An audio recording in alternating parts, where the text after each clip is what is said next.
Scutum is the calling card of legionaries. Without them, the Roman army could not exist.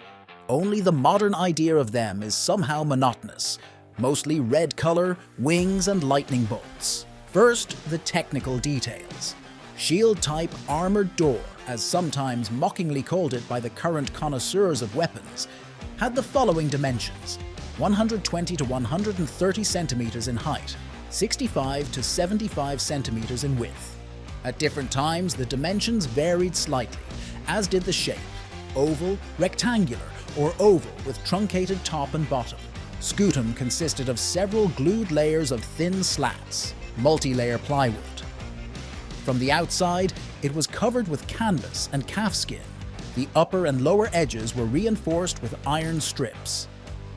Outside, a metal umbon was attached in the center to protect the hand from blows of swords and spears. Opposite the umbon inside was a horizontal handle. Since the armored door weighed about 10 kilograms, the handle was not enough. The bulk of the weight was held by a leather strap attached to the forearm. Still inside, several lead balls were placed on the shield. When the pylons were already thrown and the throwing battle continued, they were used. 10 kilograms shield, 10 to 12 kilograms lorica hamata or lorica segmentata, 2 pilums, helmet. That's what heavy infantry is. And who promised it would be easy? The shield gave the soldiers confidence. A row of scutums formed a kind of protective formation. Their task was not to run fast and far. The main thing was not to leave the formation. Shields were taken care of. During the campaign, they were hidden in a case.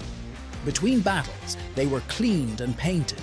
Careless attitude was punished. Shields were not only red, white, blue, green, yellow, orange, and so on. The Praetorians had purple ones. Each legion had its own patron god, and each of the gods had a color dedicated to it.